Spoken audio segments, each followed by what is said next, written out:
Hi everyone and welcome to the IB Maths Standard course. This is the first in a series of 3 videos where I'm going to go through the prerequisite knowledge for this course. And in this video I'm going to go through number sets, scientific notation and significant figures, surds and absolute value. So we're going to start with number sets. Now you might not have come across this if you didn't study the IB in years 7, 8, 9 and 10, but it's pretty easy, it's just a little unusual. The set of all real numbers, which is given this funny looking R symbol, contains the following subsets. Q is all the rational numbers.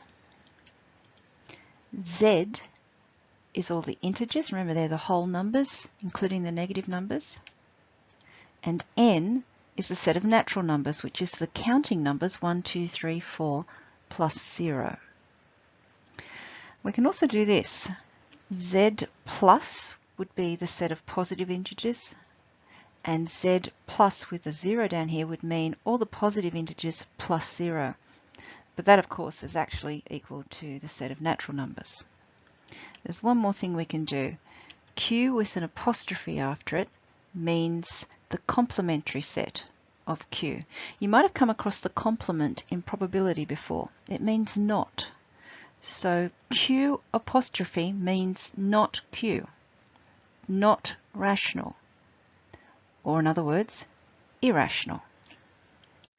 So this is what it looks like. Here we've got the set of all the real numbers, and it can be divided into the rationals and the irrationals. Within the rationals we have the integers, and within the integers we have the natural numbers. So a rational number, we'll go through this in a second, is anything that can be written as a fraction. So for example, 1/3. Irrational numbers can't, say the square root of 2. Integers, as I said, were like the negative and the positive whole numbers, and the natural numbers are 0, 1, 2, 3, 4, 5, 6, 7, etc. Rational numbers can be written as fractions, so they will include integers. So for example, 5, I can write that as a fraction by writing it as 5 over 1. Fractions are obviously rational because they already are written as a fraction. Terminating and recurring decimals are rational. So for example, 0.5 is a half, 0.3 repeater is a third. Percentages are rational, so 25% is a quarter. And so there's all our rational numbers. Irrational numbers are all the numbers which cannot be written as fractions. Now, arguably the most famous irrational number is pi, and pi can't be written as a fraction. If you're thinking 22 over 7, that's just an approximation. Okay, it's not its real value, its exact value. So pi never repeats and it never terminates. And that's actually one of the conditions of an irrational number. So there's pi, any of the surds, root 2, root 3, square root of anything actually that's not a perfect square. So square root of 11, for instance. All of those numbers go on forever and they never repeat and they can't be written as fractions. Another famous irrational number is e, and we will come across that later in the course. It's like pi, never repeats, never terminates. There's a specific notation that we use to define a set, and it looks like this. It's a little confusing, so we'll go through it a couple of times. This is how we read this. The set C is equal to the set of all x such that x is greater than or equal to 5, where x is an element of the set of natural numbers. Okay, let's go through this again. So the set is called C. It's equal to, we always put sets in curly brackets. The set of all x, so that's just a thing. This vertical line means such that. Here's the condition for the set. So x has to be greater than or equal to 5. And this defines the type of numbers that we're talking about. So where x is an element, that's what that funny symbol is there, of the set of natural numbers. So remember the set of natural numbers, that's 0, 1, 2, 3, 4, etc., etc. So we want all the x's, all the integers that are greater than or equal to 5. So if we wrote this in a different way, like a more informal way, we would write it like this.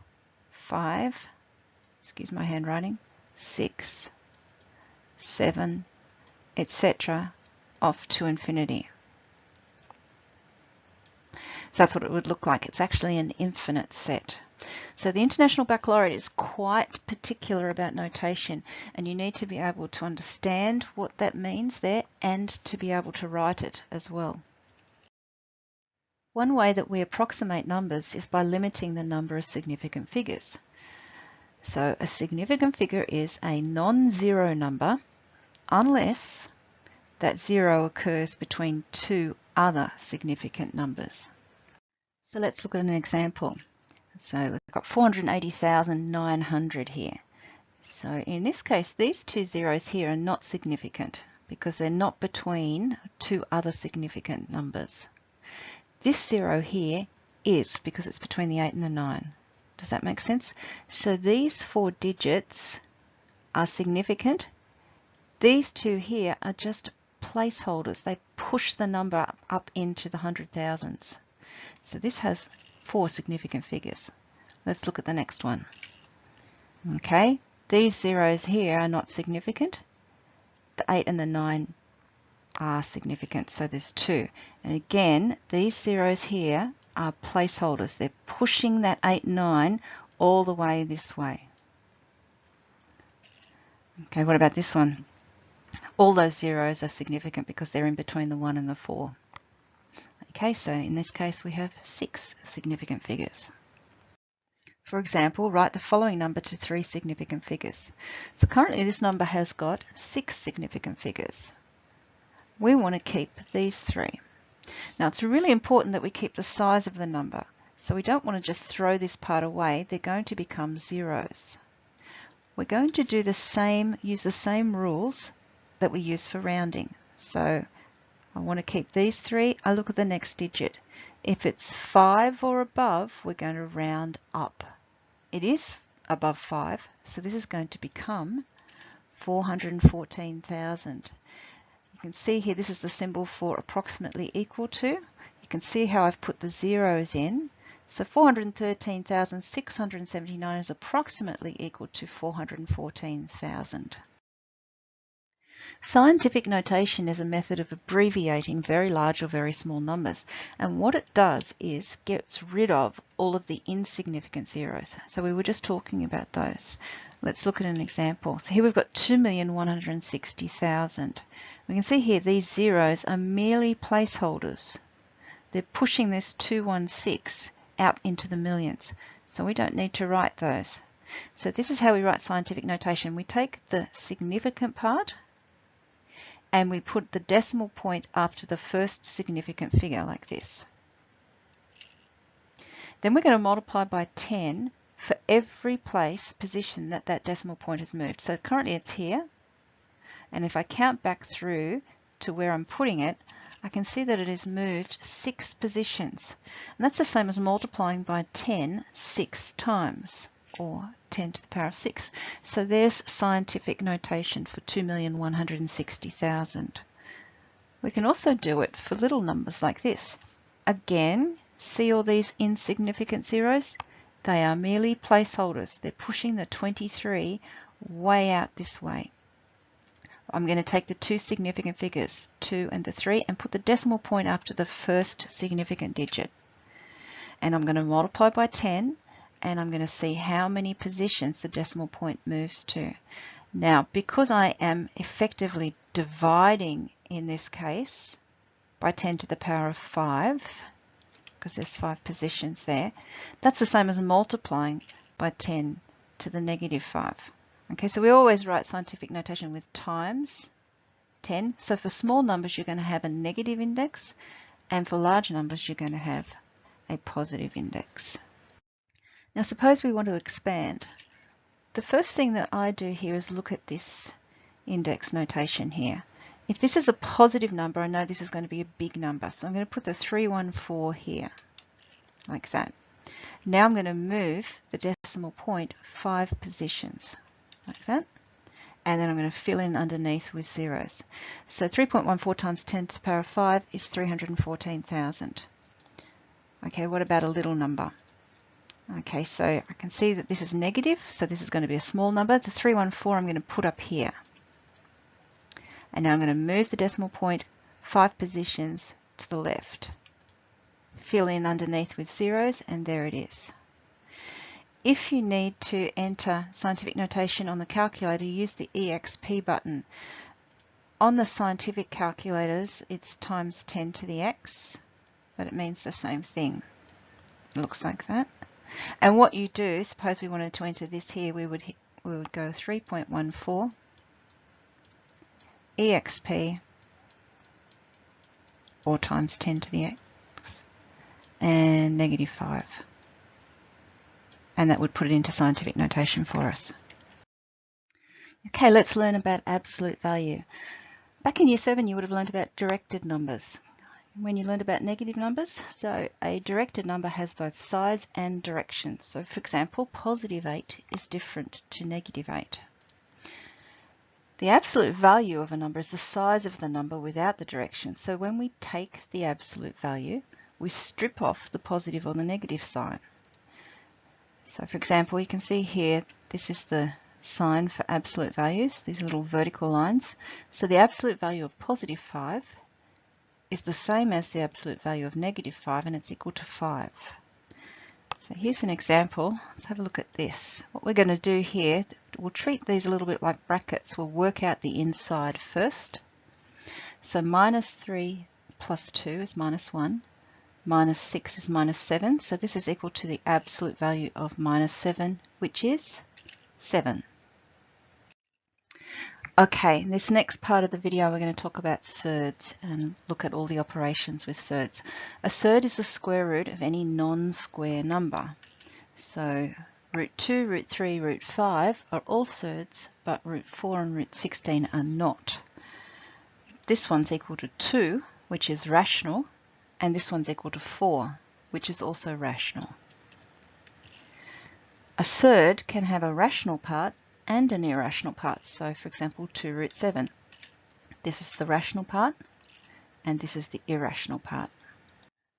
When we multiply surds, we multiply the rational parts together, and then we multiply the irrational parts together. So 2√3 times 3√5 is 6√15.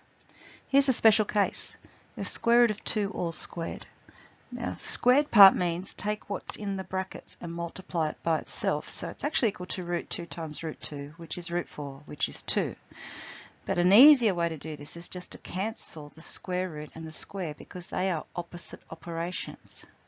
So anytime I see a square root, say like square root of 3, that is all squared like this, I just cancel the square and the square root like that, and it's equal to 3. When we divide surds, we divide the rational parts and we divide the irrational parts. So 2 into 4 goes twice, 5 into 10 goes twice, and then we're just going to try and decipher what's left here. Let's have a quick look. On the top we've got a 2, square root of 2, so the answer here is 2√2. Like algebra, we can only add and subtract like surds, and that means that the irrational part has to be the same. So we can add these together. 2√7 plus 3√7 is 5√7. Here's another one. So here I can put these two together, and I can put these two together. So √3 minus 2√3 is -√3. 2√5 plus √5 is 3√5. So our answer there is -√3 plus 3√5. Sometimes we can simplify surds to make them alike. So if we were given a question like this, square root of 8 plus square root of 2, currently we can't do anything with that. They are not like surds, but we can simplify the square root of 8. And to do that, we find the highest perfect square that is a factor. Remember that the perfect squares are 1, 4, 9, 16, 25, 36, etc. So if we want to simplify square root of 8, for instance, the highest perfect square that goes into 8 is 4. I'm going to rewrite 8 as 4 times 2. So square root of 8 is equal to square root of 4 times 2. Now one of the real good things about surds is I can split this up into 2 square roots. So this is the square root of 4 times the square root of 2. I can only do that with times and divide. You can't do it with plus. So this is root 4 times root 2, and of course square root of 4 is 2. So you can see how square root of 8 has been simplified to 2 root 2. That means I can do questions like this, square root of 8 plus the square root of 2, which currently they're not like surds, are they? I can't do anything with this. But if I change the square root of 8 to 2 root 2, then I can do it. Let's have a look. Square root of 8 plus square root of 2 is equal to 2 root 2 plus root 2, which is equal to 3 root 2. Often get questions like this. Find the values of a and b if the square root of 48 plus the square root of 75 is equal to a root b. Okay, obviously we can't do anything at the moment with this the way that it is because these are not like surds. So I need to see whether I can simplify them so they become the same sort of thing, and then I can add them together to get this. So we'll start with root 48. What's the highest perfect square that is a factor of 48? Think of the perfect squares. 1, which is useless, 4, 9, 16. 4 goes into 48, but 16 is the highest one. So let's rewrite 48 as a product of 16. So it's going to be 16 times 3. Split it up, the 16 comes out the front, so square root of 16 is 4. So there is square root of 48 simplified, 4 root 3. Now let's do square root of 75. What's the highest perfect square that's a factor of 75? So here they are. 1's useless, 4 doesn't go into it, 9 doesn't go into it, 16 doesn't, but 25 does 3 times. So square root of 25 times 3. Bring that square root of 25 out. Root 25 is 5. Okay, you should be seeing how this is going to work out now. Square root of 48 plus square root of 75 now is going to become 4 root 3 plus 5 root 3. Answer, 9 root 3. And so A is equal to 9 and B is equal to 3. We can use the distributive law to expand brackets with surds as well. So for example, root 3 outside of root 2 plus 1. And we're going to do everything inside the brackets multiplied by the square root of 3. So root 3 times root 2 is square root of 6 plus root 3 times 1 is root 3. And that's all we can do. We can't add those together. They're different. We can also use FOIL.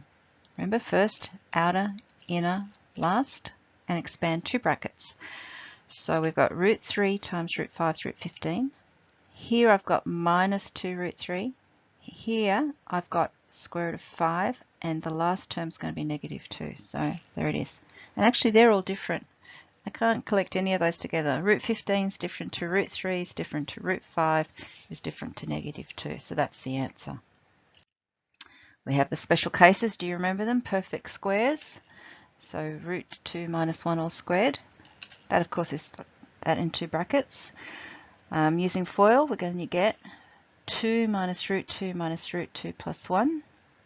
Collect together the rational parts and the irrational parts. I get 3 minus 2 root 2. The other special case is the difference of 2 squares. And if you recall, it'll look like this. It'll have the same first term, same last term, different signs in the middle. And if you remember from your algebra, it means that the outer and the inner parts are going to cancel out. But let's do it in full. So here's doing FOIL. 2 minus root 2 plus root 2 minus 1. Minus root 2 plus root 2, that cancels out. And I'm only left with 2 minus 1, which is equal to 1.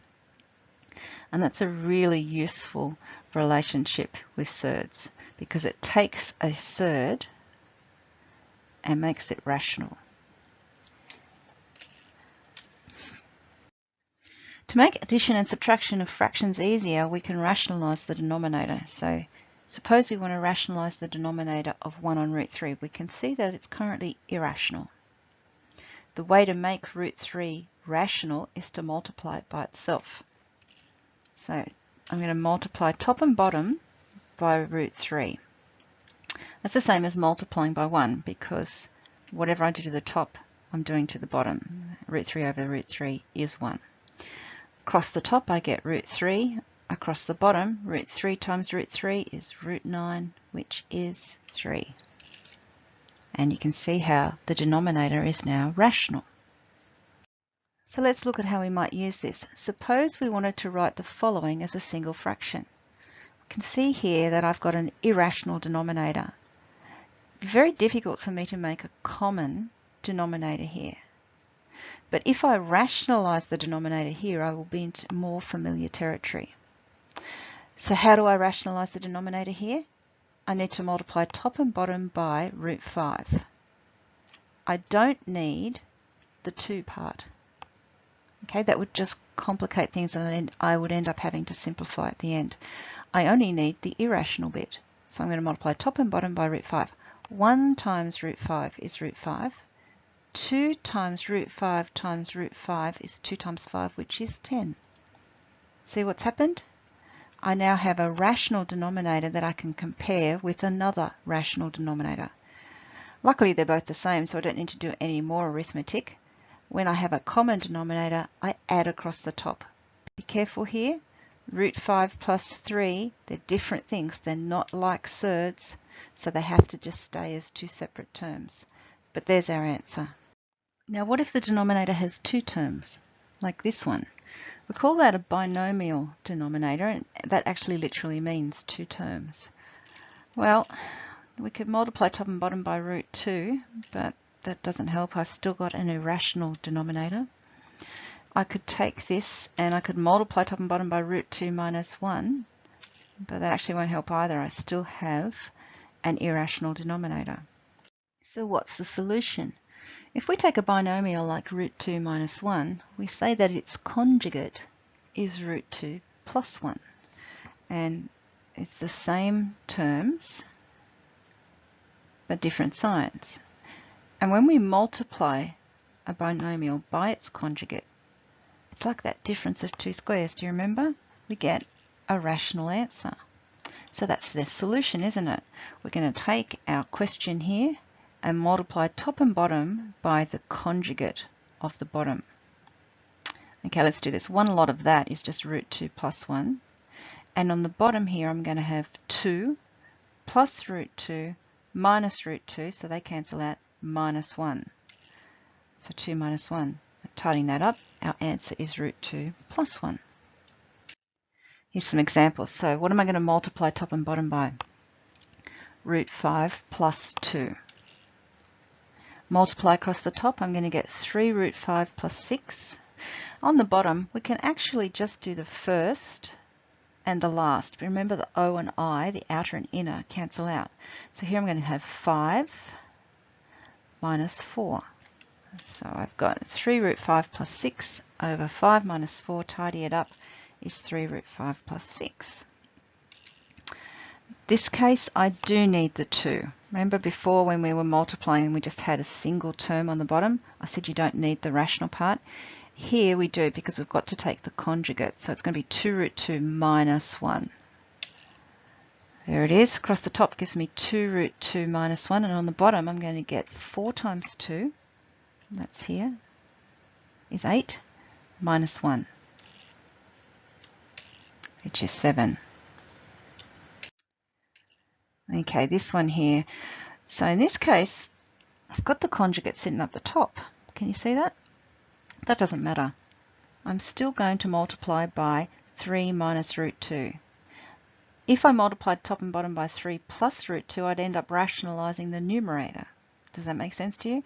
That's actually not a thing. It's not useful to us. It's useful to have a rational denominator. So we're always going to do the conjugate of the denominator. So I'm multiplying top and bottom by 3 minus root 2. And we've got a bit of arithmetic to do here. I'll leave that for you to do. There it is. Bit of a mess. We're not expecting this to cancel out, remember, because it's not conjugates on the top. It's actually a perfect square. And when I tidy it up, I'm going to end up with 11 minus 6 root 2 on 7. One more. Okay, multiply top and bottom by root 2 minus root 3. Multiplying across the top gives me all of that. And I've shown you this one for a reason, because I get negative 1 on the denominator. We never leave a negative on the denominator, so this is going to float up and it's going to change every single one of these signs. In effect, it's going to do this. These are brackets, remember, because of the long divide by sign, and there's a negative there that's floated up. So as I go through and take that negative through all that bracket there, I'm going to end up with minus 2 plus root 6 plus root 2 minus root 3.